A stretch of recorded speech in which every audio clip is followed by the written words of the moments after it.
रमो रमो सिद्धसाहुरम् रमो रमो सिद्धसाहुरम् रमो नमो सिद्धसाहुरम् चौबीसं तिथ्यरे उसहाई वीर पश्चिमे वंदे सवे सगण गण हरे सिद्धे से नमन सामी रमिदुण वर्धमानं परमपाणं जिणं तिशोधेन वोच्छामिरयणसारं सायारणयारधं मीनम्।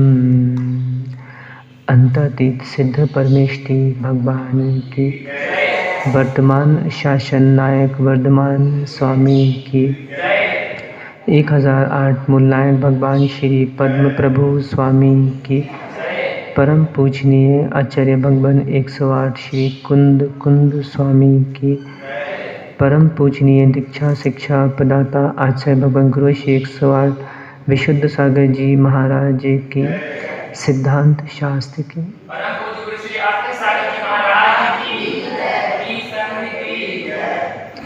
बंधु हम सभी श्री पद्म प्रभु स्वामी के श्री चरणों में शिव श्री की प्राप्ति के लिए श्री जिन देशना का श्रवण कर रहे हैं। जीवन का कोई सार है तो वह रहनसार है। इसकी प्राप्ति जिसने की है, निर्वाण की प्राप्ति उसने की है।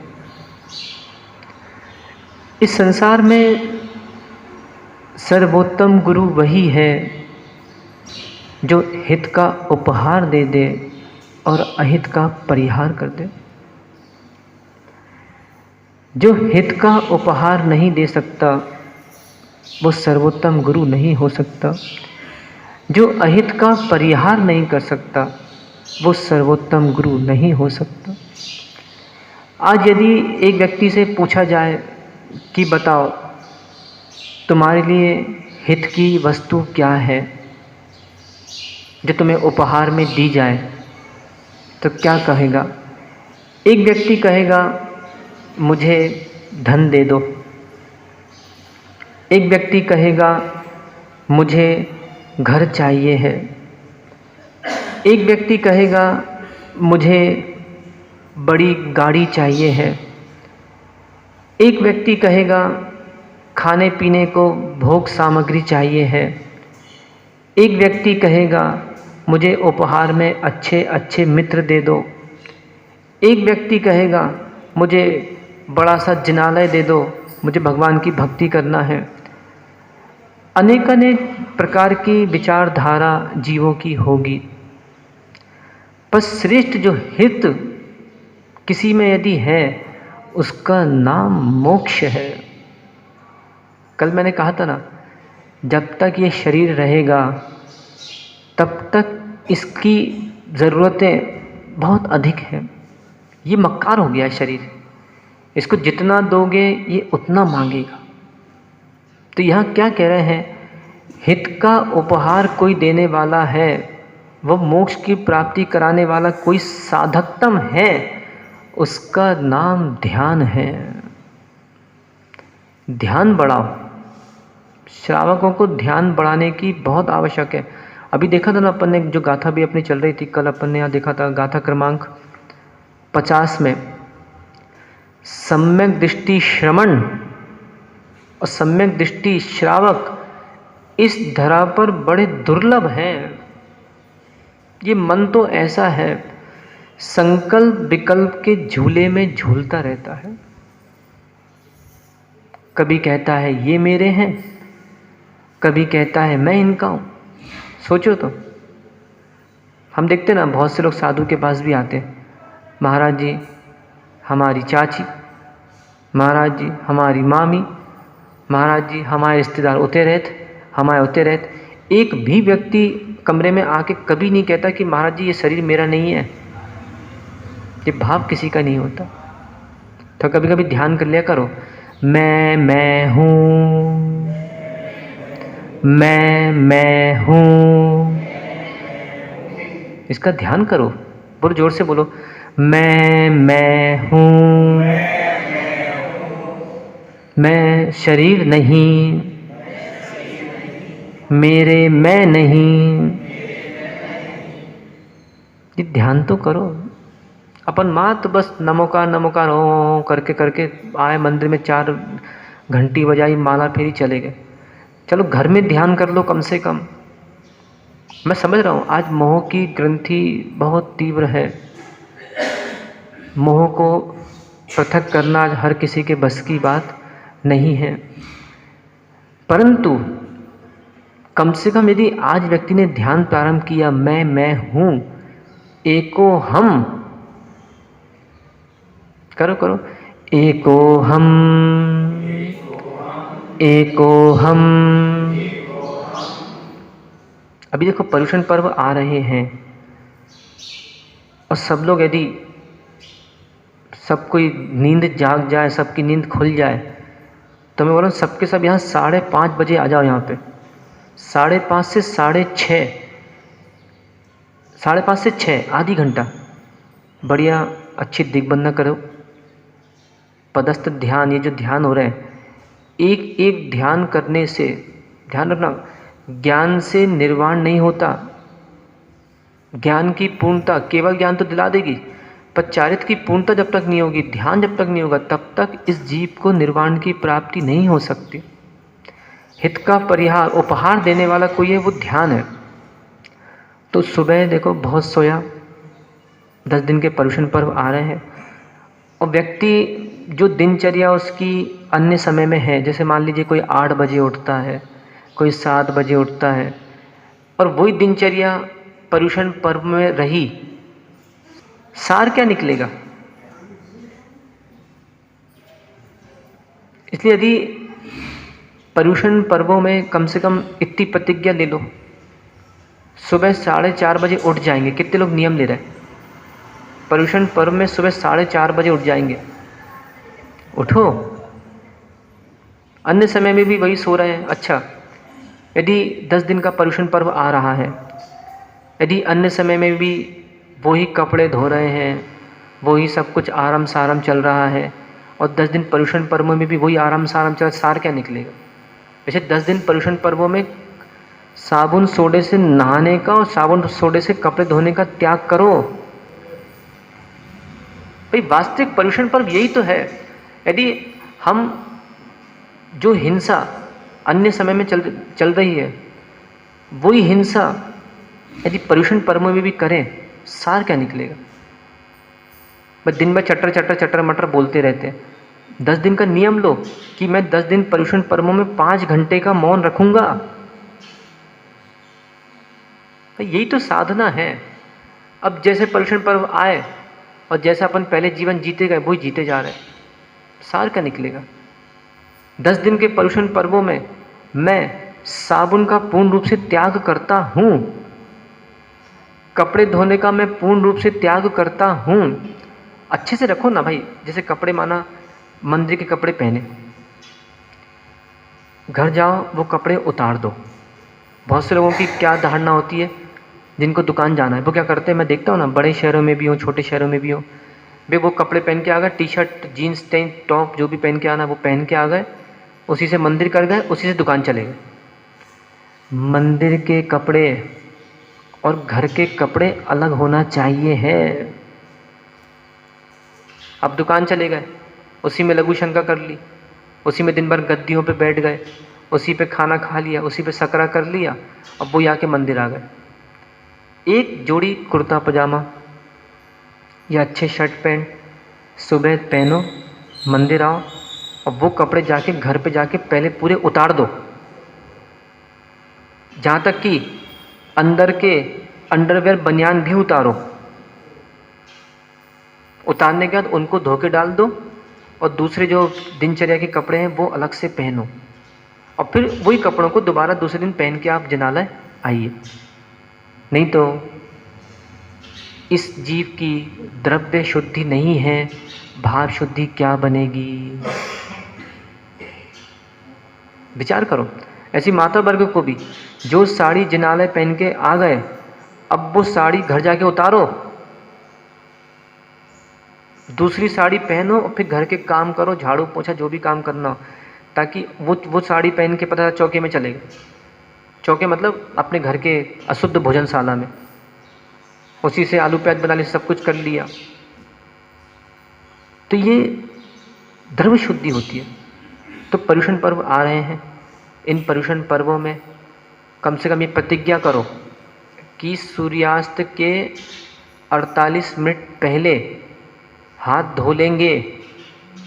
अब मान लो तुम अभी 7 बजे भोजन करते हो, बहुत से लोगों की क्या धारणा है, जब तक दिन दिख रहा है तब तक भोजन कर लो। यदि वही पर्युषण पर्वों में 7 बजे भोजन किया, क्या सार निकलेगा?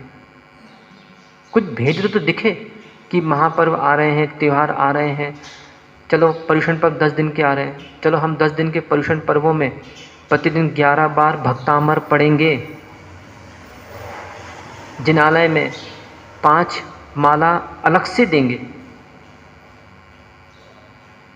बताओ, एक व्यक्ति दिन भर 5 पाप करता है, हिंसा करता कि नहीं? भले किसी को चाकू तलवार से नहीं मारे, परंतु बोली से मारता है उसको। भले किसी को नहीं मारे, स्वयं के भावों में हिरास हो रहा कि नहीं हो रहा, भाव हिंसा करता है। झूठ बोलता कि नहीं? झूठ भी बोलता है, कभी व्यापार में झूठ बोलेगा, कभी पाप करेगा तो अपने बचाव के लिए झूठ बोल देगा। अच्छा, झूठ बोलने के बाद भी पूछो तो क्या बोलता है? नहीं। ये बहुत बड़ा नियम है जिसको बोलते हैं सत्य महाव्रत, जो कि सत्य महाव्रती भी नहीं पालन कर पाते। इसका बहुत कठिन है ये नियम।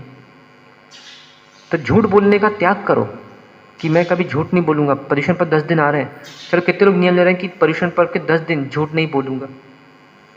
चिंता नहीं करो, पर्युषण पर्व के 10 दिन पहले मैं सोच रहा हूँ एक पर्चे में कुछ 10 नियम लिख देता हूँ मैं इस बार, कि ये 10 नियम पर्युषण पर्व में हम पालन करेंगे। देखें कितने महारथी हैं, मेहवा में कितने वीरचंद हैं। जिनका चोरी, बताओ चोरी करता कि नहीं करता जी? प्रतिदिन करता है।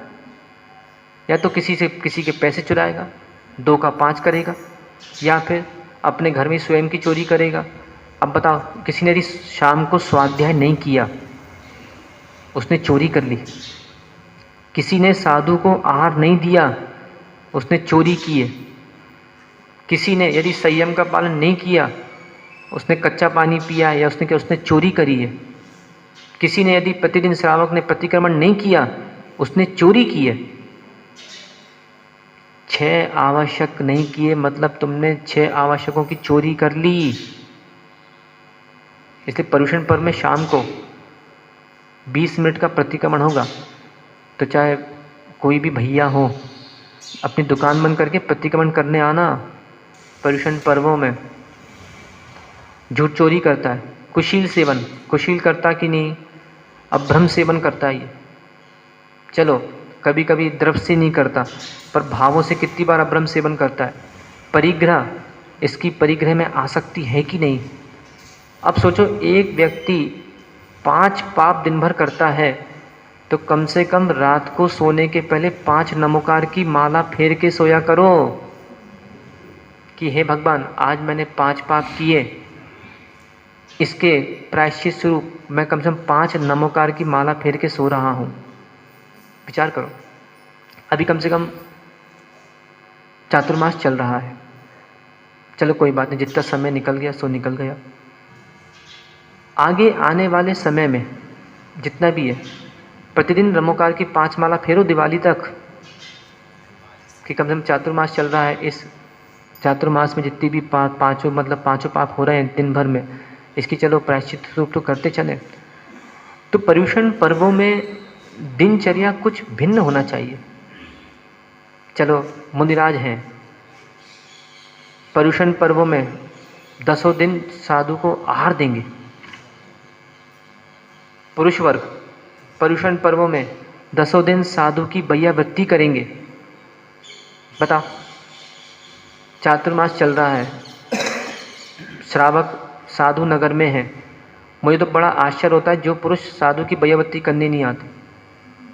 मुझे लगता है लूले हैं कि ये लोग, ये लंगड़े हैं, इनके पैर नहीं है लगता है मुझे, ये आ नहीं पाते, इनके हाथ नहीं लगता है मुझे, ये लूले हैं। अरे लोग तो तड़पते हैं कि चलो साधु के पैर दबाया है, साधु की बैयावृत्ति कर दे। देखो हमको देखा जाए तो बैयावृत्ति की आवश्यकता है नहीं है। अभी स्थिति हमारी ऐसी नहीं कि बिल्कुल हमको बिल्कुल प्रतिदिन श्रावक पैर दबाए सब कुछ करें, परंतु एक श्रावक अपना कर्तव्य निभा रहा है कि नहीं। बैया निस्दिन बैयावृत्ति करैया, देखो सबको पता है ये बहुत बड़ी साधना है। दुकान पे बैठोगे, दुकान चलाओगे, वो पैसा जो कमाओगे वो पैसा मरने के बाद छूट जाएगा, जिसको बोलते जड़ धन। बैयावृत्ति करोगे, वो जो धन कमाओगे जिसको बोलते पुण्य धन, वो पर भव में भी साथ जाएगा। वैसे जितनी माताएं हैं अपने घर के पुरुषों को बोलो कि जाओ 9 बजे की बैयावृत्ति करने जाओ। निरोगी काया, 16 कारण भावना, तीर्थंकर प्रकृति के बंध का हेतु बैयावृत्ति। पर क्या करें, जिसकी जहाँ होती मति उसको नहीं लगती अति। विचार करो, जब एक पुरुष ने नई नई शादी करी थी, अब थोड़ा आओ ना अपने स्वयं का आईना दिखाता हूँ। जब एक व्यक्ति ने नई नई शादी करी थी तब तो वीरचंद ने नहीं कहा था कि अरे इतने सारे पुरुष हैं, मेरी दुल्हन को कोई भी देख लेगा। तब तो बिल्कुल इंतजारी चल रही थी, प्रतीक्षा चल रही थी, कब ससुर ये सब भागे और मैं कमरे में घुसूं। सोच, कब ये मन में भाव नहीं आया था कि इतने सारे लोग हैं, कोई भी संभाल लेगा। और यहाँ जब योग की बात आती है तो मन में भाव आता है, अरे उतने इतने सारे लोग तो हुई हैं, एक सिर पे लगा होगा, एक पैर पे लगा होगा, एक पीठ पे लगा होगा, हमारी क्या ज़रूरत है। विचार करो, जब कहीं विधान वगैरह होते हैं जिनालयों में तो व्यक्ति क्या बोलता है, अरे वो खड़े होंगे 4 लोग, करने तो चल तो रहा है विधान, अपने क्या करना। अभी देखना ना पर्युषण पर्व आएंगे, और मात्र महवा जिनालय की नहीं, देश के बहुत से जिनालय में जाके घूम के आना, बहुत से युवा पीढ़ी हमारी बाहर चबूतरे पे बैठे मिलेगी, बतियाते मिलेगी, बातें करते मिलेगी। जब उनसे कहेंगे भैया अंदर भजन हो रहे हैं या अंदर आरती हो रही है, आप भी कर लीजिए, तो क्या कहते पाए जाएंगे, अरे वो कर तो रहे हैं। और यही कोई जब किसी युवा पीढ़ी को हमारी कोई कन्या पसंद आ जाती है तब ये नहीं बोलता कि अरे वो दोस्त है वो देख लेंगे। विचार करो, जिसकी जहाँ होती मति उसको नहीं लगती अति। तो पर्युषण पर्व में कम से कम ये प्रतिज्ञा करो कि चलो 10 दिन जाके साधु की बैयावृत्ति करेंगे, साधु को आहार दिए बिना मुख में पानी नहीं डालेंगे। ये देखो सीधी बात है, यदि साधु को आहार नहीं देना, साधु की बैयावृत्ति नहीं करना, तो एक काम करो, सबसे अच्छा कहीं नदी तालाबों में जाके वहाँ पे कोने में रहो। जैसे सुअर वगैरह घूमते रहते ना, बकरियाँ सांप वगैरह घूमते रहते नदी तालाबों में, उनको कोई कुछ नहीं बोलता। मगर वगैरह रहते, मगरमच्छ, नगर में रहकर मगरमच्छ मत बनो। यदि सोसाइटी में रह रहे हो, जैन समाज के बीच में रह रहे हो, सबके पंक्तिबद्ध घर हैं, और यदि अपने धर्म का पालन नहीं करोगे तो लोक निंदा होगी।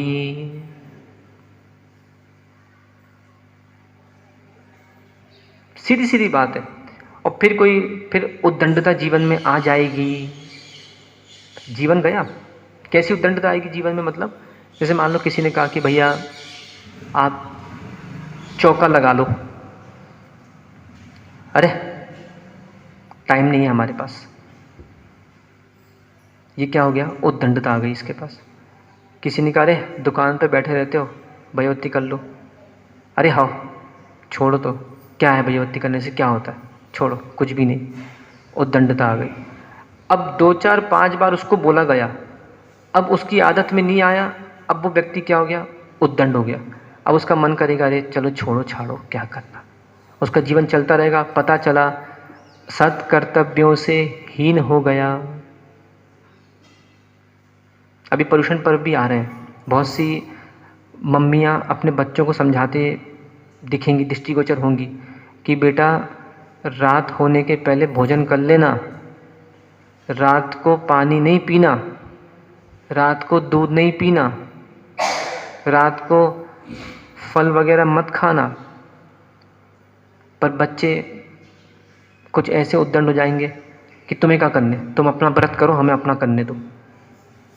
नहीं, मैं समझ रहा हूँ 365 दिन होते हैं साल भर में, और जब लीप ईयर आता है 366 दिन बनते हैं। 365 दिन में व्यक्ति 355 दिन पाप में लीन रहता है। उसको मात्र 10 दिन, जिसको बोलते हैं ना भदैया जैनी, इनको मात्र 10 दिन तक ध्यान आता है। और 10 दिन में जब मंदिरों में भीड़ दिखती है तो समझ में तो दिख जाता है कि ये पापियों की भीड़ आ गई। कुछ लोग लगता है, लोग देखते हैं तो बोले क्या पुण्य आत्मा है, तो मैं पुण्यात्मा मैं देखता हूँ क्या पापी आत्मा है। ये पापी आत्मा है, 355 दिन मंदिर में नहीं दिखी, ये पापी आत्मा है। 355 दिन का पाप धोने मंदिर आ गई, 10 दिन में इनके सारे पाप धुल जाएंगे। तो पर्युषण पर्वों में दिनचर्या कुछ भिन्न हो जाए। एक बात ध्यान रखना, जो मुझे सुन रहे हैं, ये मत करना कि महाराज जी हमारा अन्न का त्याग है और 1 किलो मखाने खा गए तुम रात को। देखिए, जब तक पर्युषण पर्व आएगा तब तक बीच बीच में ये सब बातें मुझे ध्यान दिलाना होंगी श्रावकों को। पता चला कि तुमने 2 किलो केला खरीद के फ्रिज में रख लिए, अब रात को भूख लगी 11 बजे 10 बजे, तो 2 केला दूध पी लो। बताओ, ये तो और गरिष्ठ खा लिया तूने, क्या विचार। कम से कम पर्युषण पर्व आ रहे हैं, सूर्योदय के 48 मिनट पहले हाथ धो लेना, ऐसी प्रतिज्ञा कर लेना कि अब सुबह जब तक मैं भगवान का जनाभिषेक ना कर लूँ, ना देख लूँ, तब तक मैं अपने मुख में किसी प्रकार का कोई भी अन्न जल नहीं लूँगा। तब माने कि पर्युषण पर्व हो रहे हैं।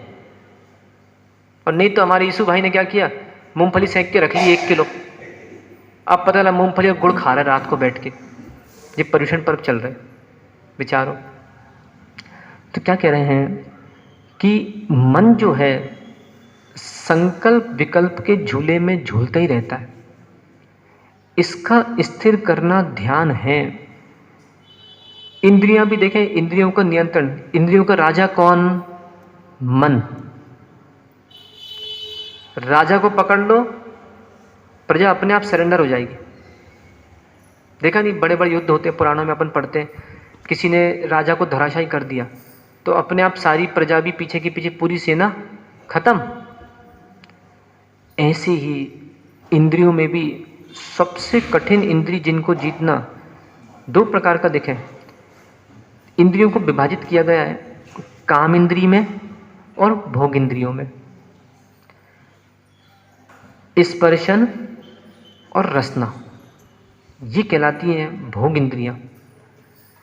घ्राण, चक्षु और कर्ण ये कहलाती हैं, ये भोग इंद्री कहलाती हैं। स्पर्शन रसना ये काम इंद्रियां कहलाती हैं।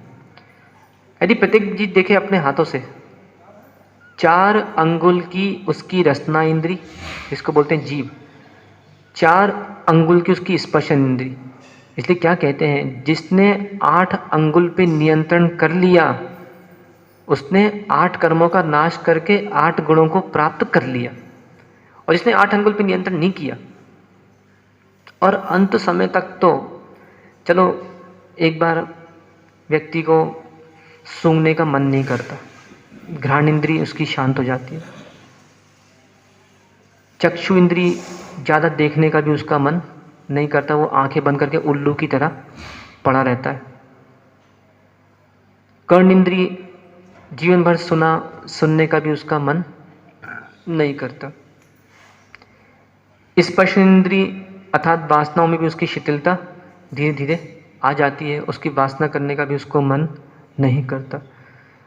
पर ये जो चटोरी जीव है, ये चटोरी जीव इसको अंत समय तक पेड़ती है, परेशान करती है। जैसे जिन जिन श्रावकों को जो वस्तु खाने में रुचि है, मैं ये नहीं कहूँगा कि उसका पूरी तरह त्याग कर दो, नियंत्रण करो।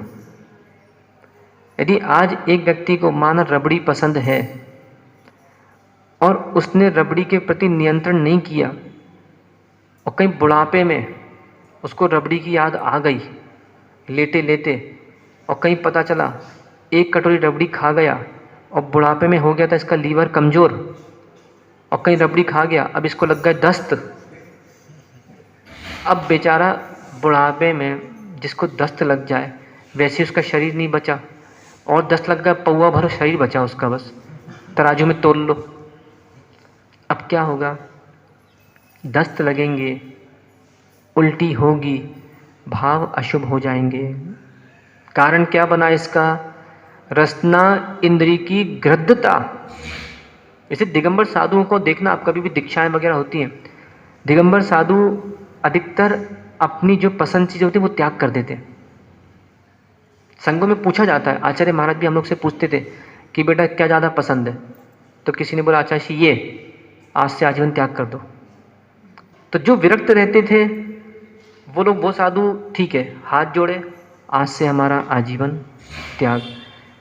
आसक्त साधु उसका भी त्याग नहीं करते थे, बहुत से लोग नहीं करते। एक बार बता रहे थे ना आचार्य जी, एक कोई मुनिराज थे, तो वैद्य जी ने उनको मना किया कि भैया आप अनार का जूस मत लेना, आपको नहीं तो ये बीमारी हो जाएगी। तो उन्होंने क्या किया, वो महाराज साहब ने एक भक्त को बोल दिया कि एक काम करना, तू मेरे लिए एक डब्बा लाता है, आज तू मेरे लिए एक डोलची लेके आना। और डॉक्टर साहब ने बोला कि मैं स्वयं चौके में जाऊंगा, देखूंगा इनका रोग ठीक क्यों नहीं हो रहा, ये क्या कर रहे हैं। तो जाके देखा तो वो व्यक्ति जो महाराज का भक्त था, डोलची से महाराज का जूस चला रहा, वैद्य मना भी कर रहा कि भैया इसको आप मत लो, महाराज मत लो, पर महाराज मान नहीं रहे, तीव्र आसक्ति थी, लिए जा रहे हैं। तो बेचारे बाद में ऐसा पता पड़ा कि महाराज को फिर ऐसा कोई रोग हुआ कि सीधा घर ही जाना पड़ा। तो इसलिए अभी से जिसमें आसक्ति जा रही है, जैसे देखते हैं अपन कभी कभी शादियां होती हैं, लोग शादियों में जाते हैं गृहस्थ, कोई सामग्री जिस दिन अच्छी लग रही है उस दिन यदि वो सामग्री, तो मैं बता रहा हूँ उस दिन 2 चम्मच से ज़्यादा वो सामग्री खाना मत। और कहीं सुभाष जैसे फंस गए, और कहीं पनीर की सब्जी अच्छी लग गई तो कटोरा नहीं, तपेला साफ। कटोरा तो विरक्त जीवों के लिए, चलो एक तपेले में कटोरा भरता तो खा लिया, पर पूरे तपेला साफ। अब बेचारा रात को बाथरूम में पूरा पानी खराब किया, भूमि खराब की, आवाज़ चिल्ला चिल्ला के ईऊ करी, जोर जोर से चिल्लाया, पूरे घर में अशांति फैलाई, और वैद्य की गोली और 4 खाना पड़ी। ये क्या था? ये क्या था? ऐसा वजन क्या बढ़ाना कि रात को तोला तो 5 किलो बढ़ गया, 50 हो गया, और सुबह हगने मूतने गया तो 45 हो गया। ऐसा वजन क्या बढ़ाना? इसलिए गृद्धता कम करो। एक थे ना हमारे, मतलब पूर्व में परिचित के थे, उनके पिताजी भोजन करने गए थे कहीं शादी में, और उस दिन उन्होंने इतना खाया कि गले तक खा गए। रात को 1 बजे प्राण नहीं बचे। ज़्यादा खाने वाला जल्दी मरेगा, ध्यान रखना। जो सीमा में रहेगा वो दीर्घायु जिएगा। आज देखो इतने सारे आचार्य हैं, प्राचीन आचार्य भी रहे, जिन्होंने अपने अपने जीवन में त्याग, नीरस, षटरस आदि आदि से जीवन जिया, उपवास से जीवन जिया। और मुनिराजों को तो वैसे भी सात्विक भोजन हुआ ही करता है, कम ही भोजन वो लेते हैं, अधिकतर जितना भी लेते हैं। दीर्घ आयु 100 साल तक जिए। हाँ, किसी को रोग हो गया, जिनकी उम्र 50 साल में समाधि मरण हो गया, वो बात दूसरी है। पर फिर भी शावकों को ये बहुत आवश्यक है कि किसी प्रकार। और एक बार बता देता, कभी खाने की शर्तें मत लगाना। अपने बच्चों को भी समझा देना, जो बच्चे बाहर पढ़ने जा रहे हैं या बाहर रहते हैं, उनने मान लो शर्तें लगा ली कि चलो ठेले पे अपन को फुल्की खाना है, कौन कितनी खाता है। अब तुम्हारी लग गई शर्तें। अब पता चला कहीं इतनी ज़्यादा खा गए। एक का हुआ था ना, वो उसने केले की शर्तें लगाई थी कहीं खाने में, तो वो केला उसने खाया तो गले में फंस गया, ख़त्म। ठूसता गया कि 1 घंटे में कितने केले खाना है या 5 मिनट में कितने केले खाना है। तो ऐसी कभी भोजन की शर्तें मत लगाना। तो क्या कह रहे हैं, जितनी वस्तुएं जो पसंद हैं उनसे थोड़ी सी विरक्ति लाओ। किसी से पूछने की आवश्यकता नहीं है, ना साधु से ना भगवान से। भगवान तो वैसे उत्तर देते ही नहीं है। अपने स्वयं की कहीं भोजन करने जाओ, देखो वहाँ पे पसंदीदा चीज़ बनी है, 2 चम्मच खा के छोड़ दो, ये बहुत बड़ी साधना है। और नहीं तो पता चला उसी में दुर्ध्यान बन गया। और आज देखते हैं ना श्रावकों के, अब क्या करें, इतनी तीव्र आसक्ति हो गई, खाता भी है उसी मतलब जैसे बोलते ना, उसी थाली में खाएगा और उसी में छेद करेगा। आज पुरुषों को देखते ना, घर में बेचारे महिलाओं के हाथ का बना खाना खाते हैं, और कहीं एक छोटा मोटा ऊपर नीचे मिल गया तो क्या उसकी निंदा करने लगे, तुझे खाना बनाना नहीं आता। आज ऐसे श्रावक हैं कि दूसरों के यहाँ न्योते में जाएंगे खाना खाने। शादी में गया, ये मालूम, बीरचंद रात को 8 बजे शादी में गया, 9 बजे आया शादी से 1 घंटे बाद। आके क्या कहता है, आज मज़ा नहीं आया, दही बड़े में दही कम था। तो तू 1 घंटे क्या चाट रहा था वहाँ, बता जरा। आज पान में थोड़ा सा चटनी कम थी, तो तूने खाया क्यों? जब तुझे मालूम था चटनी कम है तो तू खाया, मतलब तूने खा के भी आया और यहाँ पे आके तू निंदा भी करता है। विचार करो। चलो ऐसा कोई नियम ले रहा है आज कि कभी भी किसी के घर भोजन करने जाएंगे, देखो व्यवहारिक जीवन भी मुझे सिखाना पड़ेगा। कभी किसी के घर भोजन करने जाएंगे, आके कभी भी किसी दूसरे से उसके बारे में टीका टिप्पण नहीं करेंगे। सुभाष भाई मन कर रहे हैं लेकिन ऐसा बोलने, हाँ, ये बहुत बड़ी साधना है। हाँ, अच्छा आप बोलो कि बहुत अच्छा भोजन था, पर वो भी उसमें मायाचारी नहीं होना चाहिए। नहीं तो मन में कुछ, वचन में कुछ, इसको बोलते मायाचारी। इसके मन में था कि कैसा इसने सड़ा भोजन बनाया, और वचन में इसके कुछ भी नहीं। तो पर्युषण पर्व में आसक्ति थोड़ी कम हो जाए, विरक्त हो जाए जीव, क्योंकि 5 इंद्रियों को नियंत्रण करना कठिन है कि सरल है अजित कुमार? कठिन है। 5 इंद्रियों को नियंत्रण करना कठिन है। तो यहाँ आचार्य महाराज वही कह रहे हैं गाथा नंबर 50 में कि इस पंचम काल में मिथ्या दृष्टि जीव सुलभ है। आज यदि मान लो महवा में पर्युषण पर्व में माना नियम ले लें, या फिर पर्युषण पर्व का जितना चातुर्मास बचा है मानो नियम ले लें कि जिसके घर आलू प्याज नहीं आएगा उसी के घर भोजन करने जाएंगे, बचेगा एक आध घर? नहीं बचेगा। अरे पर्युषण में मालूम है नहीं बनेगा, मुझे मालूम है तुम इतने नीच तो नहीं हो तुम लोग। नहीं, नीच तो हो मुझे पता है, पर इतने नीच भी नहीं हो कि पर्युषण में खाओगे, ये तो मुझे मालूम है। पर्युषण की बात नहीं कर रहे। आगे जो शेष चातुर्मास है वर्षा योग, उस शेष वर्षा योग 2 महीने में किसी के घर पे कुछ भी ना आएगा, आलू प्याज जिसका ना है उसका भोजन करेंगे। कठिन है। अब सोचो कि एक मिनट, अब जो श्रावक साधुओं की निंदा करते पाए जाते हैं, अर्थात किन साधुओं की?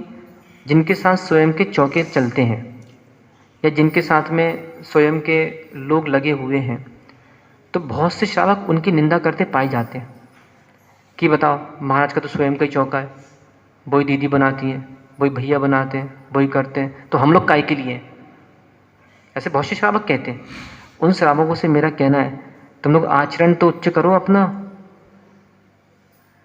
अब एक तो स्वयं अपन आचरणहीन हो गए, अब साधु अपने घर आने के लायक बचे नहीं। ठीक है, चलो जो साधु के कठिन चर्या, कठोर चर्या है, मैं उनकी यहाँ पे बात कर रहा हूँ।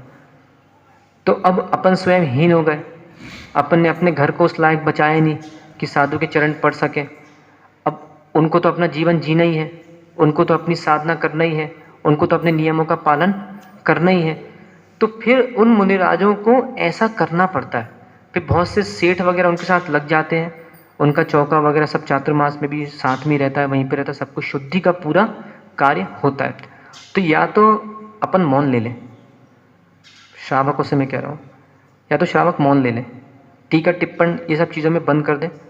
अन्यथा अपने घर को इतना शुद्ध रखो, अपन स्वयं प्रतिमाधारी बने, स्वयं सफ़ेद वस्त्रधारी बने, ताकि ऐसे जो उत्कृष्ट चर्या पालन कर रहे हैं, अपने नियमों पर जो पूरी तरह अडिग हैं, ऐसे मुनिराज, ऐसी साध्वियाँ अपने घर पे आ सके।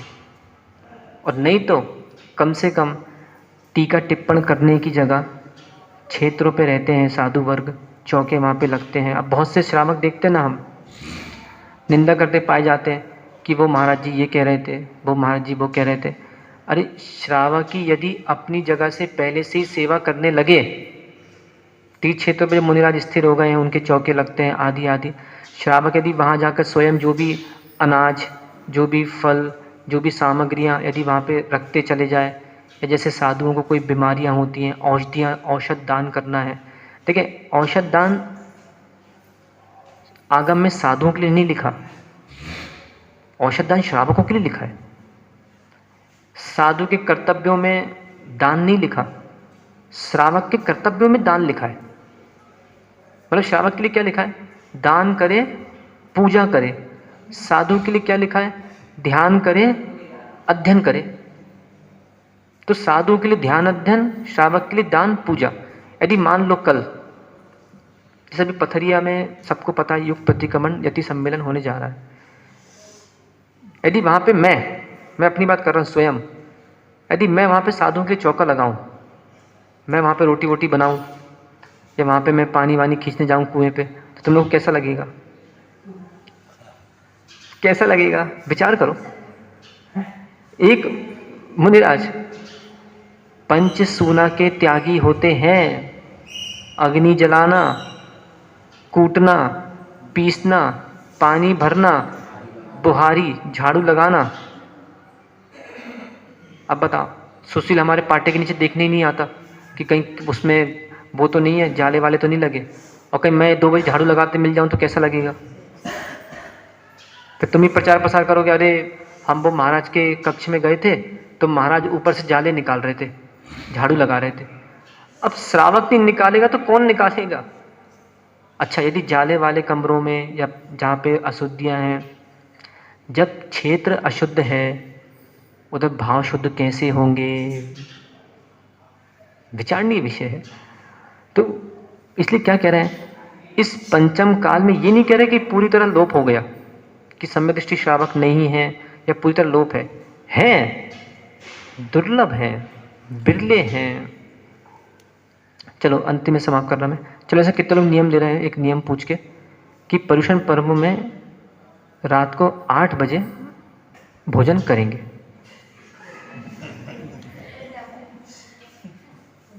या पर्युषण पर्वों में रात को 8 बजे प्रतिदिन 1 गिलास दूध और आधा किलो मखाने या काजू खाएंगे। जब इतना नीचे गिरने का भाव नहीं आ रहा, अभिचन लेते कि कुछ रात को? अभिचन रातों कुछ लेते हो? कुछ नहीं लेते? अन्न, वो कुछ फलारी वगैरह कुछ भी नहीं? जैन समाज में एक बार बताता मैं, साबूदाना तो पूरी तरह निषिद्ध है, त्याग कर देना। आज हमारी बहुत सी युवा पीढ़ी साबूदाना की चटोरी है, साबूदाना बहुत सी युवा पीढ़ी की इच्छा रहती है, साबूदाना तो बिल्कुल त्याग कर देना। हाँ, आलू